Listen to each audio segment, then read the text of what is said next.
नमस्कार दोस्तों, welcome to my channel exam store channel में मैं आप सभी का स्वागत करता हूं। तो फ्रेंड, एक बहुत महत्वपूर्ण टॉपिक जो आपके हर लगभग एग्ज़ाम में पूछे जाते हैं, विटामिन तथा उसके रासायनिक नाम। जी हाँ दोस्तों, इसको हम लोग विस्तार से देखने वाले हैं। अभी तक आपने मेरे चैनल को सब्सक्राइब नहीं किया है तो पहले जाके चैनल को सब्सक्राइब, वीडियो को लाइक और बेल बटन पर क्लिक कर दीजिए, जिससे मैं कोई भी लेटेस्ट वीडियो डालूँ उसका नोटिफिकेशन आपको मिल सके। फ्रेंड, अगर आप इसका जो है PDF प्राप्त करना चाहते हैं तो डिस्क्रिप्शन बॉक्स में आपको टेलीग्राम चैनल का लिंक मिलेगा। वहाँ पे जितनी भी लेटेस्ट अपडेट वो प्रतियोगी परीक्षाओं की तैयारी होती है सबसे पहले वहाँ पे दी जाती है। तो आप लोग से रिक्वेस्ट है कि आप लोग जाके उसको ज्वाइन कर लीजिए। तो चलिए आज हम लोग पूरा देखने वाले गाइज। वीडियो स्टार्ट करने से पहले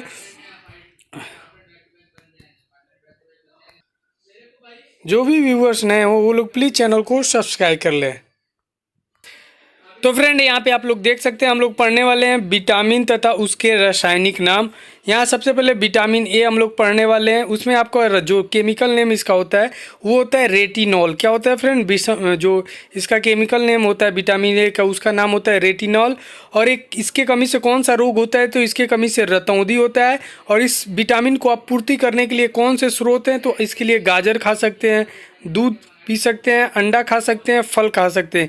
यानी इन सब चीज़ों को अगर आप लेते हैं तो आपके अंदर विटामिन ए की प्रचुर मात्रा हो सकती है। अगर आपके अंदर विटामिन ए की कमी है तो आप लोग इसका सेवन कर सकते हैं। गाइज, इसका केमिकल नेम क्या होता है? रेटिनॉल होता है। और इसके कमी से रोग कौन सा होता है? रतौंधी होता है। उम्मीद करता हूँ विटामिन ए आपको काफ़ी अच्छे से क्लियर हो चुका होगा। और इसका PDF प्राप्त करना हो तो डिस्क्रिप्शन बॉक्स में टेलीग्राम चैनल का लिंक है, उसको जाके ज्वाइन कर लें। अब हम लोग विटामिन B1 के बारे में यहाँ पढ़ने वाले हैं। इसका जो केमिकल नेम यानी रासायनिक नाम होता है उसका थायमीन होता है। क्या होता है गाइज? थायमीन। इसकी कमी से कौन सी रोग होती है? तो विटामिन B1 की कमी से बेरी रोग होता है। बहुत ही इंपॉर्टेंट है, आपके एग्जाम में पूछा जाएगा। प्रीवियस ईयर्स ये जो है PCS में पूछा गया था, 2019 में इससे क्वेश्चन से पूछा गया था। इसके स्रोत क्या हैं? तो इसके स्रोत मूंगफली हैं, आलू हैं और सब्जियां हैं। यानी इन सब चीज़ों को अगर आप खाते हैं तो आपको जो है विटामिन B1 की कमी नहीं होगी। और इसके कमी से कौन सा रोग होता है? तो बेरी रोग होता है। और इसका रासायनिक नाम क्या होता है? तो थायमीन होता है। गाइज, उम्मीद करता हूँ ये भी आपको अच्छे से क्लियर हो गया होगा विटामिन B1।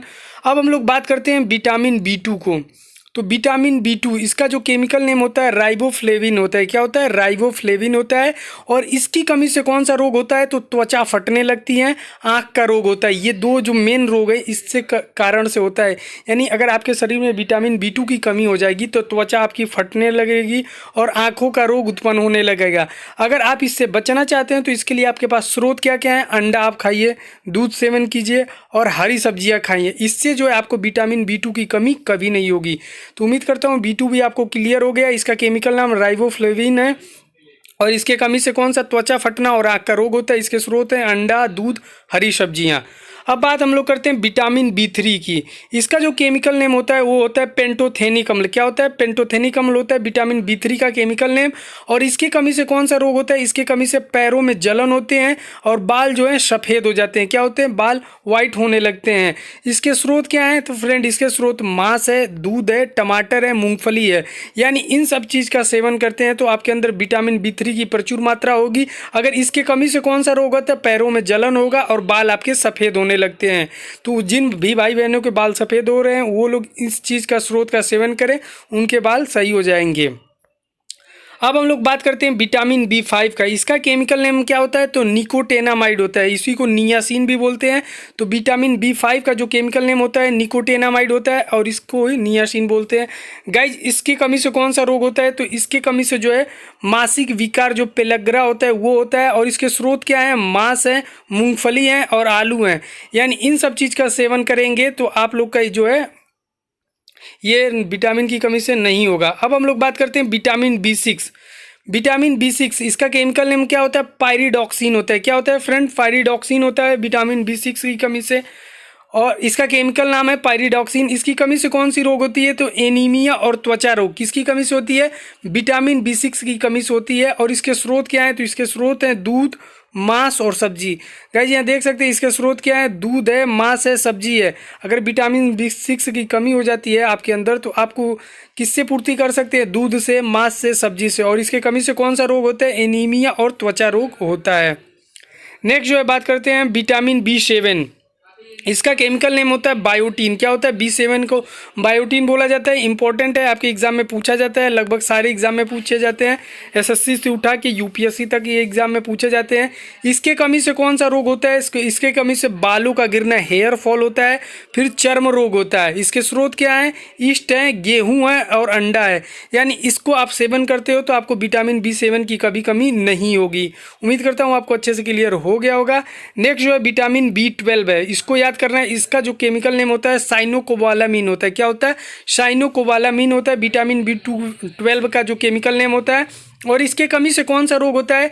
तो इसके कमी से एनीमिया और पांडु रोग होता है। कौन कौन से रोग होते हैं? एनीमिया और पांडु रोग। इसके स्रोत क्या है? तो इसके भी स्रोत मांस है, कलेजी है और दूध है। तो ये देख सकते हैं इसके स्रोत है मांस, कलेजी, दूध। यानी विटामिन B12 की कमी हो जाएगी तो क्या हो जाएगा? आपको एनीमिया और पांडु रोग हो सकता है। अगर इसकी आप पूर्ति करना चाहते हैं तो आपको मांस, कलेजी और दूध खाना होगा। अब बात करते हैं विटामिन सी की। तो गाइज विटामिन सी की बात कर लेते हैं। तो इसका केमिकल नेम होता है एस्कॉर्बिक एसिड। क्या होता है? एस्कॉर्बिक एसिड होता है। और इसकी कमी से स्कर्वी होता है और मसूड़ों का फूलना होता है। इसके स्रोत क्या है? आंवला, नींबू, संतरा, नारंगी। यानी इन सब चीज़ों का सेवन करते हैं तो विटामिन सी की कमी नहीं होगी। अगर आपके शरीर में विटामिन सी की कमी हो जाएगी तो स्कर्वी हो सकता है और मसूड़ों का फूलना हो सकता है। इसका केमिकल नेम क्या होता है? Ascorbic acid. ओके फ्रेंड, अब बात करते हैं विटामिन डी की। तो विटामिन डी की जो केमिकल नेम होता है कैल्सीफेरॉल होता है। क्या होता है? कैल्सीफेरॉल होता है। इसकी कमी से कौन सा? रिकेटस होता है, रिकेटस।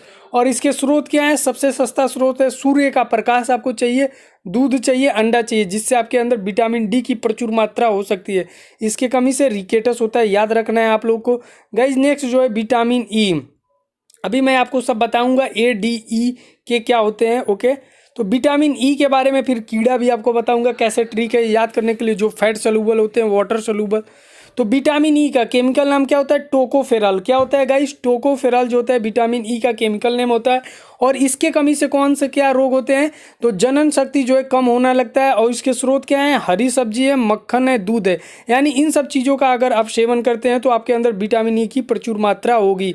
और इसका केमिकल नेम क्या होता है? टोकोफेरॉल, याद रखना है। और इसके कमी से क्या होती है? जनन शक्ति कम होता है। अब बात करते हैं विटामिन के। इसका जो है केमिकल नेम क्या होता है? फिलोक्विनिन होता है। क्या होता है? फिलोक्विनिन होता है या फिलोक्विनान भी बोल सकते हैं। इसके कमी से कौन सा रोग होता है? रक्त का थक्का नहीं बनता है। यानी आपके अंदर जो है ब्लड का उसका क्लॉटिंग नहीं, यानी रक्त का थक्का नहीं बनता है। और इसके स्रोत क्या है? टमाटर है, हरी सब्जियां हैं और दूध है। अगर इन चीज़ का सेवन करते हैं तो आपके अंदर विटामिन के की कमी नहीं होगी। इसका केमिकल नेम होता है फिलोक्विनिन होता है। इसके कमी से कौन से रोग होते हैं? तो रक्त का थक्का नहीं बनता है, यानी रक्त का प्रवाह लगातार बना होता रहता है। तो फ्रेंड ये रहा जो मैंने ओवरऑल न्यूज जो आपके साथ शेयर किया, ये इंपॉर्टेंट विटामिन थे। अगर वीडियो पसंद है तो प्लीज़ चैनल को सब्सक्राइब, लाइक, शेयर करिए।